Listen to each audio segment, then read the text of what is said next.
8장 1절부터 22절 마지막 절까지 우리 보도록 하겠습니다. 한 절씩 교독하겠습니다. 1절을 제가 먼저 읽겠습니다. 하나님이 노아와 그와 함께 방주에 있는 모든 들짐승과 가축을 기억하사 하나님이 바람을 땅 위에 불게 하심에 물이 줄어들었고 하늘의 창문이 닫히고 하늘에서 비가 그치매 물이 땅에서 물러가고 점점 물러가서 150일 후에 줄어들고 일곱째 달 곧 그 달 11의 날에 방주가 아라랏 산에 머물렀으며 물이 점점 줄어들어 열째 달 곧 그 달 초하룻날에 산들의 봉우리가 보였더라. 10일을 지나서 노아가 그 방주에 낸 창문을 열고 까마귀를 내놓음에 까마귀가 물이 땅에서 마르기까지 날아 왕래하였더라. 그가 또 비둘기를 내놓아 지면에서 물이 줄어드는지를 알고자 하매 온 지면에 물이 있으므로 비둘기가 발붙일 곳을 찾지 못하고 방주로 돌아와 그에게로 오는지라. 그가 손을 내밀어 방주 안 자기에게로 받아들이고 또 7일을 기다려 다시 비둘기를 방주에서 내놓음에 저녁 때에 비둘기가 그에게로 돌아왔는데 그 입에 감나무 새 잎사귀가 있는지라. 이에 노아가 땅에 물이 줄어든 줄을 알았으며 또 7일을 기다려 비둘기를 내놓음에 다시는 그에게로 돌아오지 아니하였더라. 601년 첫째 달 곧 그 달 초하룻 날에 땅 위에서 물이 거친지라. 노아가 방주 뚜껑을 제치고 본즉 지면에서 물이 거쳤더니 둘째 달 20일의 날에 말랐더라. 하나님이 노아에게 말씀하여 이르시되 너는 내 아내와 내 아들들과 내 며느리들과 함께 방주에서 나오고 너와 함께한 모든 혈육 있는 생물 곧 새와 가축과 땅에 기는 모든 것을 다 이끌어내라. 이것들이 땅에서 생육하고 땅에서 번성하리라 하시매 노아가 그 아들들과 그의 아내와 그 며느리들과 함께 나왔고 땅 위의 동물 곧 모든 짐승과 모든 기는 것과 모든 새도 그 종류대로 방주에서 나왔더라. 노아가 여호와께 제단을 쌓고 모든 정결한 짐승과 모든 정결한 새 중에서 제물을 취하여 번제로 제단에 드렸더니 여호와께서 그 향기를 받으시고 그 중심에 이르시되 내가 다시는 사람으로 말미암아 땅을 저주하지 아니하리니 이는 사람의 마음이 계획하는 바가 어려서부터 악함이라. 내가 전에 행한 것 같이 모든 생물을 다시 멸하지 아니하리니 땅이 있을 동안에는 심음과 거둠과 추위와 더위와 여름과 겨울과 낮과 밤이 쉬지 아니하리라. 아멘. 이 8장 창세기 8장의 말씀은 이제 홍수 심판이 진행된 이후에 물이 줄어드는 그런 과정들을 우리에게 보여주고 있습니다. 자, 3절을 한번 보실까요? 3절을 보니까 물이 땅에서 물러가고 점점 물러가서 150일 후에 정확히 150일 후에 줄어들었다고 합니다. 자, 6절을 보시면은 이제 40일을 지나서 노아가 창문을 열었죠. 자, 그리고 그 다음에 까마귀와 비둘기를 보내죠. 그리고 10절을 보실까요? 10절에 보면 또 7일을 기다려 다시 비둘기를 내놓죠. 자, 12절에도 보시면은 또 7일을 기다려서 비둘기를 또 내놓는데 오지 않습니다. 자, 13절을 보실까요? 601년 첫째 달 날짜가 정확하게 그렇게 기록되어 있습니다. 자, 14절도 마지막으로 보실까요? 자, 둘째 달 21의 날에 땅이 말랐더라. 2월 27일에 땅이 말랐더라라고 하면서 이 오늘 본문의 말씀이 이 사실들을 정확하게 날짜까지 해서 기록하고 있습니다. 근데 이 8장 전체의 내용을 보면서 그 내용들을 아주 상세하게 날짜까지 기록하는 이유는 뭐냐면은 이 성경이 하나님의 말씀이면서 동시에 역사적인 사실을 기록한 역사책이라는 그 의미를 담고 있습니다. 그래서 이 성경은 하나님의 말씀이면서 역사책이기 때문에 이 내용은 역사적인 사실입니다. 그러면은 역사의 주인이셨던 하나님이 그때 일하셨던 방식으로 지금도 우리에게 일하시고 우리에게 이 말씀은 동일하게 적용되어지는 것을 볼 수가 있습니다. 자, 특별히 오늘 말씀 가운데 1절을 한 번 더 같이 읽겠습니다. 1절입니다. 시작. 하나님이 노아와 그와 함께 방주에 있는 모든 들짐승과 가축을 기억하사 하나님이 바람을 땅 위에 불게 하심에 물이 줄어들었죠. 여러분 여기서 하나님이 노아와 그의 모든 가족들과 이 가축들을 구원해 주신 것은 그들을 기억했기 때문에 그들을 구원의 자리로 이끈 것입니다. 동일한 말씀들이 출애굽기 2장 24절에서 25절에서도 나옵니다. 또 같이 읽겠습니다. 하나님이 그들의 고통 소리를 들으시고 하나님이 아브라함과 이삭과 야곱에게 세운 그의 언약을 기억하사 하나님이 이스라엘 자손을 돌보셨고 하나님이 그들을 기억하셨더라. 자, 애굽에서 고통받고 있는 이 백성들을 이제 모세를 통하여 끌어내기 위한 일들을 하시기 전에 하나님이 그들을 기억하셨기 때문에 그들을 이끌어 들이신 것입니다. 자, 여기서 그래서 이 노아의 가족도 방주 안으로 하나님이 이끌어 들이셔서 구원의 자리에 이르게 되었습니다. 그리고 구원뿐만이 아니라 하나님의 인도와 보호 가운데 살게 된 것이죠. 여러분, 방주 안은 답답하죠. 햇빛도 볼 수 없고 굉장히 답답합니다. 그렇지만 밖에 비하면은 방주 안에 있는 것은 아주 복된 것이죠. 왜죠? 생명을 건졌으니까. 그 안에서의 삶은 밖은 아수라장이고 사람들이 다 물에 떠밀려 죽어가고 모든 생명체들이 다 죽어가는 그 상황 가운데 방주 안에 노아와 오직 그의 가족들만이 구원을 받았다라고 하는 것은 너무나 말할 수 없는 소중한 가치라고 할 수가 있습니다. 성경은 우리에게 계속해서 말씀하시기를 하나님이 은혜로 우리를 기억하시고 은혜로 구원하시고 또 우리를 인도하시고 함께 하신다라는 그런 내용들을 계속해서 보여주고 있습니다. 또 우리 말씀을 같이 읽어볼까요? 출애굽기 19장 4절 말씀입니다. 내가 애굽 사람에게 어떻게 행하였음과 내가 어떻게 독수리 날개로 너희를 업어 내게로 인도하였음을 너희가 보았느니라. 자, 하나님이 애굽에서 고통받는 사람들을 구원하실 때 그 모습이 마치 독수리 날개로 내가 너희를 업어서 구원했다, 그렇게 표현하고 있습니다. 빌립보서 1장 7절 말씀에도 같이 읽어볼까요? 시작. 내가 너희 무리를 위하여 이와 같이 생각하는 것이 마땅하니 이는 너희가 내 마음에 있음이며 나의 매임과 복음을 변명함과 확정함에 너희가 다 나와 함께 은혜에 참여한 자가 됨이라. 하나님의 은혜에 참여한 자가 되었습니다. 아모스서 3장 2절 말씀도 같이 읽어볼까요? 내가 땅의 모든 족속 가운데 너희만을 알았다고 하면서 하나님의 백성들을 사랑하시는 것을 보여주고 있습니다. 자, 마지막으로 히브리서 1장 14절 말씀 같이 읽을까요? 모든 천사들은 섬기는 영으로서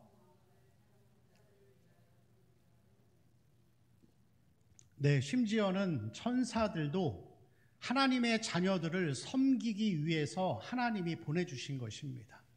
이러한 것을 통해서 보면은 하나님은 하나님이 선택하신 당신의 자녀들을 구원하신 이후에도 계속해서 우리와 함께 하시고 지켜주시고 보호해 주신다는 것을 우리에게 보여주고 있습니다.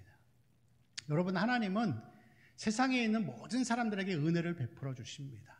그래서 하나님을 모르는 불신자들도 공기도 마실 수 있고 햇볕도 쬐 수 있죠. 근데 거기까지만입니다. 하나님이 실제적으로 삶 가운데 들어오셔서 인격적으로 보호하시고 동행하시고 함께 걸어가시는 것은 하나님의 선택을 받은 하나님의 자녀들만이 가능한 것입니다. 여러분, 그래서 우리는 매일의 삶에서 하나님의 그 인도하심을 우리가 늘 경험하며 살아가는 삶이 되어야 할 줄로 믿습니다. 여러분, 하나님은 자기 자식이 아니면 관심이 없으세요. 세상 사람들이 어떻게 살든지 말든지, 그 많은 사람들이 어떻게 죄를 짓든지 말든지 하나님은 거기에 대해서 별로 관심이 없으십니다. 하나님은 당신이 선택하신 자녀들과 함께 매일의 삶에서 함께 교제하며 살기를 원하십니다. 그러면 여러분, 우리도 하나님 앞에 그렇게 살아야 되는 것이죠. 매일의 삶에서 하나님을 만나는 그 과정들, 때로는 성경을 읽으면서 기도를 하면서 혹은 이 환경 가운데 하나님이 채워주시는 공급과 필요를 보면서 그리고 사람을 통해서 하나님을 배우게 하시는 그런 과정들을 통해서 우리는 계속해서 하나님과 동행하며 살아가는 삶, 그리고 하나님은 우리를 그 교제 가운데에서 인도하시고 보호해 주시는 것을 우리는 늘 체험하면서 살아야 할 줄로 믿습니다. 노아와 그 가족들은 세상에 있는 사람들이 다 죽어갈 때 방주 안에서 그 생명을 유지하고, 그 이후에도 그 방주에서의 1년의 그 고통의 시간이었지만 생명을 건지고 다시 생육하고 번성하는 그런 은혜를 입었습니다. 우리 성도들의 모든 삶들이 세상의 상황이 어떠하든지 간에, 심판의 때이든지 아니든지 간에 하나님의 인도와 보호 가운데 하나님이 지켜주시고 함께하여 주실 줄로 믿습니다. 자, 우리 20절 말씀, 8장 20절 말씀 한번 같이 읽겠습니다. 시작. 노아가 여호와께 제단을 쌓고 모든 정결한 짐승과 모든 정결한 새 중에서 제물을 취하여 번제로 제단에 드렸더니. 자, 노아가 이제 1년여의 이 방주 안에서의 생활을 마치고 땅이 다 마르고 난 다음에 나와서 가장 먼저 한 일이 뭐죠? 하나님께 번제 제사를 드린 거예요. 여러분, 왜 그랬을까요? 상황적으로 보면은 1년이 남짓한 이 시간 동안의 방주 안에서의 생활은 생명을 유지했지만 바깥의 상황을 보면은 불안하고 고통스러울 수밖에 없었을 거예요. 다 죽었어요, 다. 근데 여러분, 배 타보셨나요? 이 방주의 크기가 약 120m 정도 됩니다. 저희 장인 장모님이 섬에 사시는데 제가 그 섬에 한 2번 정도 가본 적이 있었어요.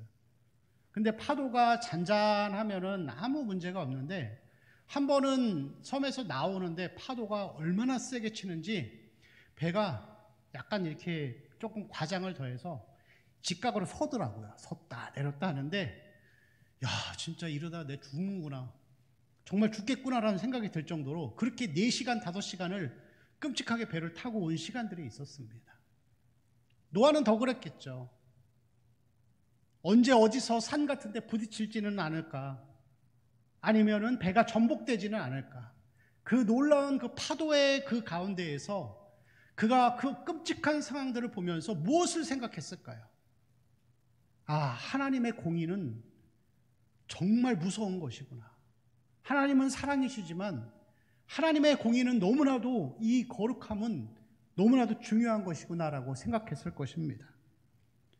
그리고 그 가운데에서 이 노아는 그 하나님의 거룩하심과 공의로우심을 보면서 나와서 바로 하나님 앞에 번제를 드리고 자기의 죄를 회개하고 고백하는 이 정결의 의식을 드렸던 것입니다. 여러분, 이 노아의 모습은 번제를 드리는 것뿐만이 아니라 이 방주 안에서의 모습도 비슷한 모습을 보여주고 있습니다. 우리 10절 말씀 같이 한번 읽어보겠습니다. 시작. 또 7일을 기다려 다시 비둘기를 방주에서 내놓음에. 그 다음 12절이요. 또 7일을 기다려 비둘기를 내놓음에 다시는 그에게로 돌아오지 아니하였더라. 자, 비둘기를 내놓는 시간의 텀이 어떻게 되죠? 7일이죠. 7일. 노아는 이 방주 안에 있는 그 기간 동안에도 7일 안식일을 거룩하고 구별되게 지키는 삶을 살았던 것을 볼 수가 있습니다. 그럼 여러분, 잘 생각해 보세요. 방주 안에 있는 노아가 하나님의 인도와 보호와 공급 안에 살 수 있었던 하나의 조건은 무엇이죠? 거룩한 삶을 살았기 때문에 하나님의 인도와 보호가 있었던 거죠. 여러분, 방주는 뭐죠? 예수 그리스도이죠. 그리스도 안에서 의롭다 함을 받은 자들만이 하나님의 인도와 보호 가운데 사는 거예요. 여러분, 다시 말하면 하나님의 인도와 보호, 하나님의 인도와 보호는 자기 마음대로 막 사는 사람들이 받는 게 아니라 하나님 안에서 안식일을 거룩하게 지키고 번제를 드리면서 거룩하게 살려고 하는 자들에게 하나님의 인도와 보호가 함께 있는 것입니다. 그래서 여러분, 하나님의 인도와 보호가 하나님의 사랑이라고 한다면은 하나님의 거룩하심, 하나님의 공의가, 이 사랑과 공의는 함께 가는 것이에요. 하나님의 사랑을 느끼죠. 하나님이 인도하시고 고난도 해결해 주시고 어려움도 해결해 주시는 그 하나님의 삶에서 인격적으로 누리면서 살기 위해서는 하나님 앞에서 우리가 거룩한 삶을 살아야 되는 거예요.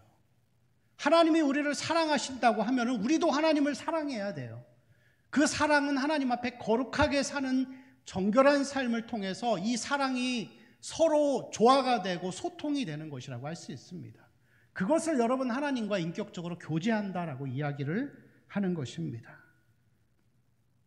역대하 16장 9절 말씀 가운데 같이 읽어볼까요? 시작. 여호와의 눈은 온 땅을 두루 감찰하사 전심으로 자기에게 행하는 자들을 위하여 능력을 베푸시나니 이 일은 왕이 망령되이 행하였은즉 이후부터는 왕에게 전쟁이 있으리이다 하며, 하나님이 아사에게 하신 말씀입니다. 아사 왕에게 하나님은 전심으로 자기에게 향하는 자들을 위하여 능력을 베푸신다는 것이죠. 자기 마음대로 사는 사람이 아니라 전심을 다하여 하나님을 사랑하고 거룩하게 사는 자들에게 하나님이 함께 하신다라는 것을 보여주고 있습니다. 여러분, 이 거룩한 삶이라고 하는 것은 우리 신앙생활에서 아주 굉장히 중요한 이 부분을 차지하고 있습니다. 오늘 말씀 가운데 보세요. 하나님이 홍수 심판을 왜 일으키시죠? 세상의 죄악이 관영해서. 그럼 여러분, 하나님이 만드신 이 지구, 이 세상 전체가 얼마나 여러분 넓고 광활하고 그 가운데 얼마나 많은 사람들이 살았었겠어요? 얼마나 많은 동식물들이 있었겠어요? 근데 여러분, 그 많은 사람들도 하나님 다 죽게 하시고 단 노아의 가족, 단 8명만 살았어요. 그래도 하나님은 이게 아쉬우실 게 없는 거예요. 여러분, 우리가 물질의 개념을 가지고 돈의 개념을 우선으로 여기면서 살면은 안타까운 거죠. 아까운 거죠. 근데 하나님은 그런 거에 대한, 눈에 보이는 것에 대한 관심이 별로 없으세요. 다 죽어도, 다 심판받아도 이 몇 사람이 구원받는 게 더 중요한 거예요.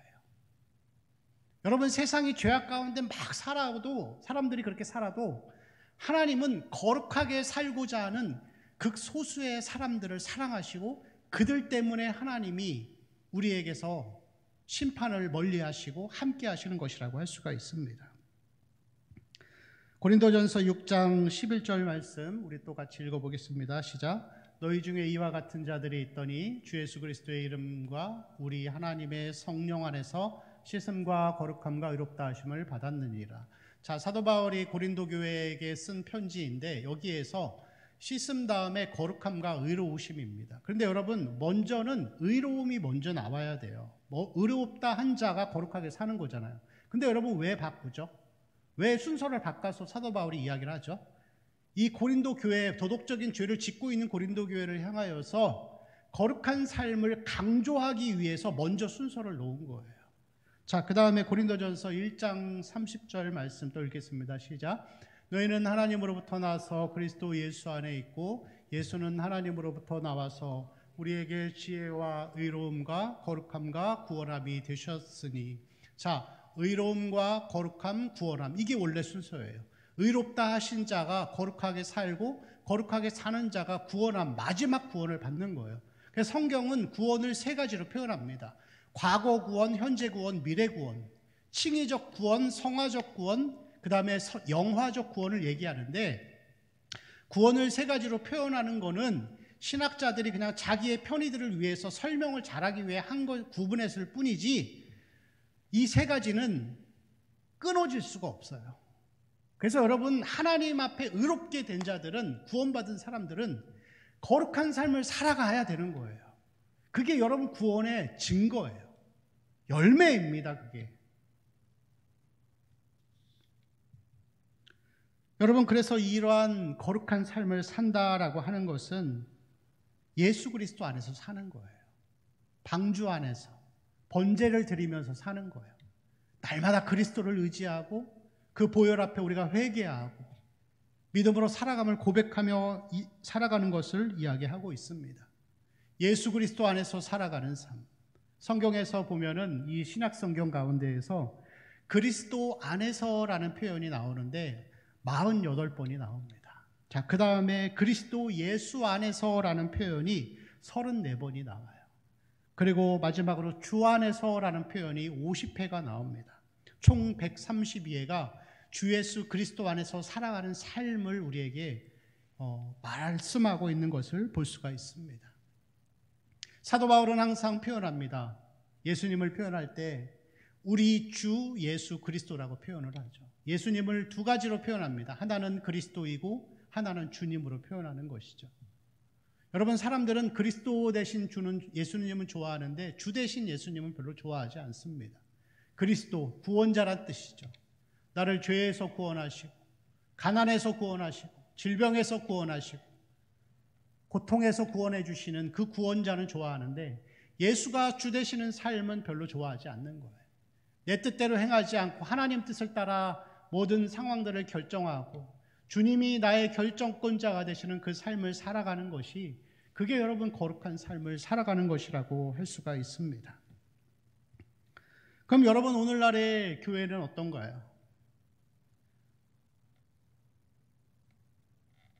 세상에서는 높은 자리에 있던 사람들이 자기가 학력을 위조한 것이 밝혀지거나 성범죄를 저지른 것이 밝혀지면 그 자리에서 물러나고 파면을 당합니다. 그럼 여러분, 교회는 어떻죠? 죄송한 말씀인데 목회자도 학력 위조가 드러나고 성범죄 저질러도 그냥 동일하게 목회를 하고 있습니다. 세상보다 못한 기준이죠. 거룩함 자체가 아니라, 거룩함은 둘째치고 도덕성 자체가 세상보다 낮은 거예요. 그럼 여러분, 성도들의 삶은 어떻죠? 목회자뿐만이 아니라 성도들은 어떻죠? 가끔 이렇게 고위 공직자를 임명할 때 TV에서 청문회를 합니다. 그럼 여당과 야당의 의원님들이 나와서 질의를 하고 또 답변을 하죠. 그런데 그 공직자들을 세울 때 있어서 가장 많이 나오는 내용 중에 하나가 뭐냐면 부동산 투기예요. 부동산 투기에서 집을 몇 채씩 가지고 있고 돈을 많이, 그것을 차익을 남기는 것을 세상에서는 여러분 어떻게 보죠? 청렴하지 않다라고 봐요. 근데 여러분, 교회는 어떻게 가르치죠? 부동산 투기에서 돈 많이 벌면은 하나님 앞에 복 받았다고 생각해요. 물론 여러분, 내가 살고 있는, 거주하고 있는 집이 그게 집값이 올랐다는 거는, 그런 거는 뭐 죄라고 볼 수 없겠죠. 그렇지만 여러분, 분명하게 자기가 투기의 목적을 가지고 집값을 상승시켜서 많은 돈을 버는 것은 분명히 여러분 하나님 앞에 죄입니다. 근데 그게 죄인지도 우리는 모르고 살아요. 그게 여러분 왜 죄이죠? 첫째는 하나님이 우리에게 주신 노동의 신성한 가치를 훼손시켰어요. 그래서 사람들이 땀 흘려 일하면서 부지런히 노동의 대가로 돈을 버는 것이 굉장히 미련한 것으로 인식되어지는 그런 시대가 된 거죠. 현실적으로는 뭐가 문제죠? 집값이 오르니까 청년들이 집을 얻을 수가 없어서 결혼을 못합니다. 결혼을 못하니까 여러분 아이를 못 낳죠. 아이를 못 낳으니까 대한민국의 미래가 생산력을 가지고 있는 인구들이 점점 줄어가는 어떤 어떤 국가의 근간을 흔드는 위협까지도 될 수 있는 것이죠. 우리는 여러분 많은 죄악들을 짓고 살아갑니다. 근데 여러분, 중요한 것은, 제가 말씀드리고 싶은 이 거룩한 삶이라고 하는 것은 뭐 그런 부동산 투기하거나 아니면 학력 위조하거나 아니면 우리가 삶 가운데 짓는 이 말이나 행동을 통해 짓는 도덕적인 행동이 잘못됐다라고 얘기를 하는 게 아니에요. 여러분, 우리는 누구도 비난할 수 없어요. 저는 뭐 돈이 없어서 부동산 투기는 못하지만 저도 죄를 짓고 살아갑니다. 매일매일 우리는 다 죄를 짓고 살아가요.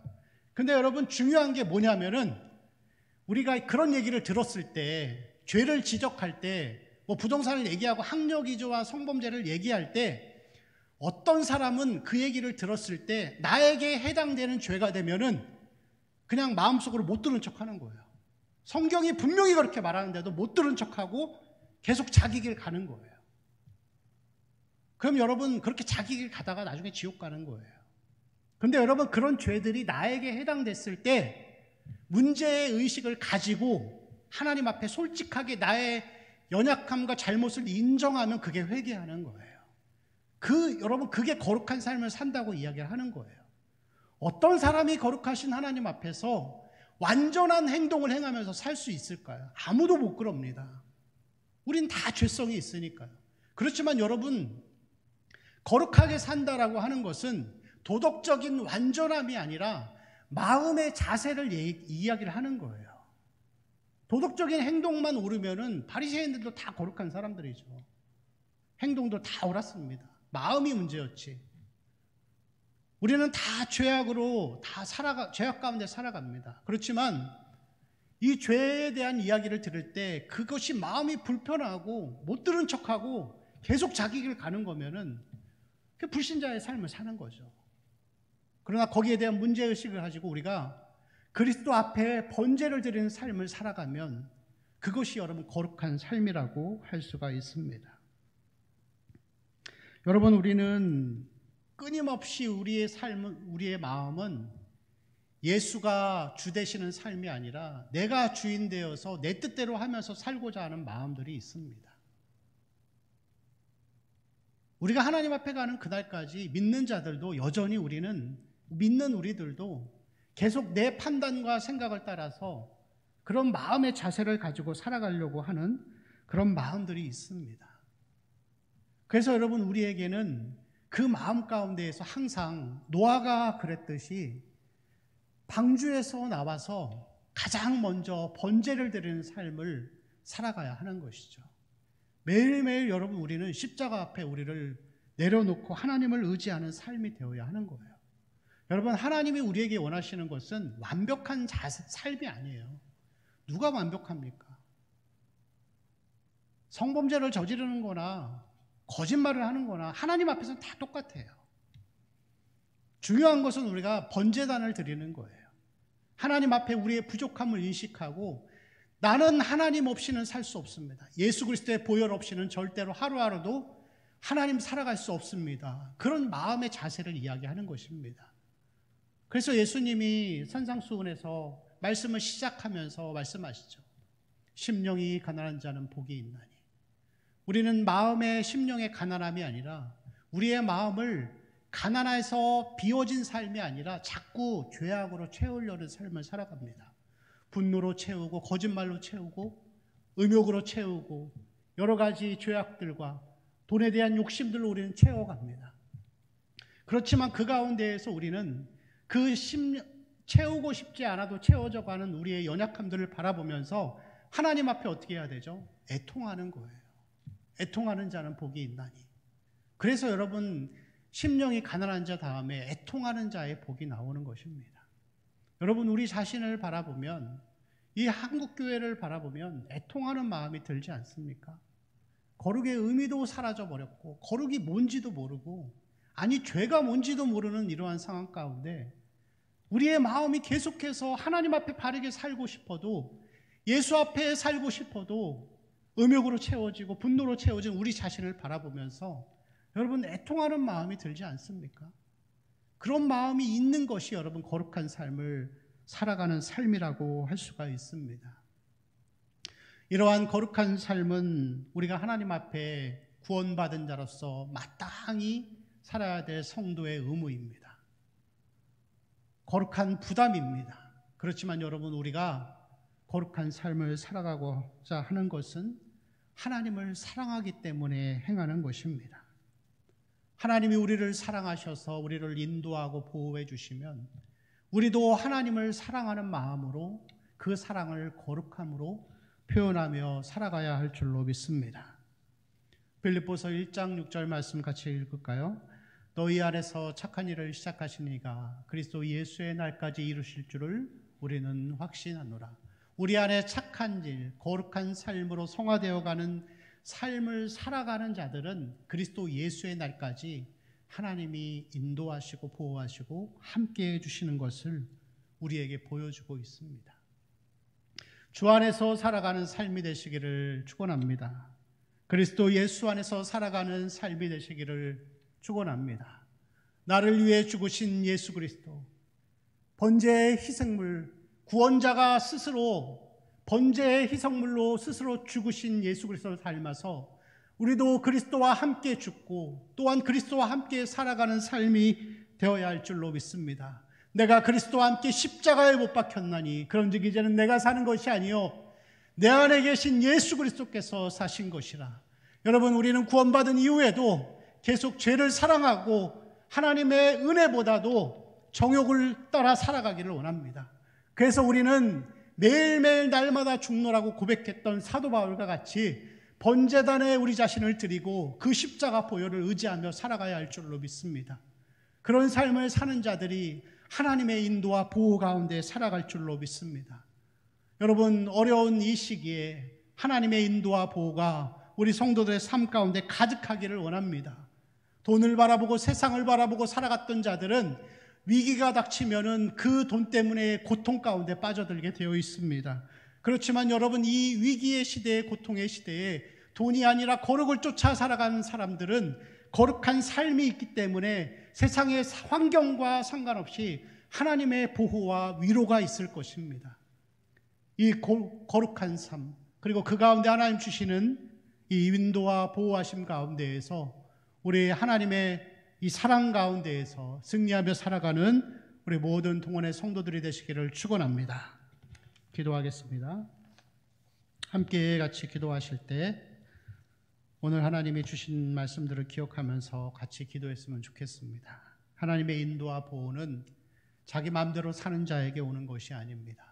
번제단을 드리고 정결한 삶을 살고 나 자신이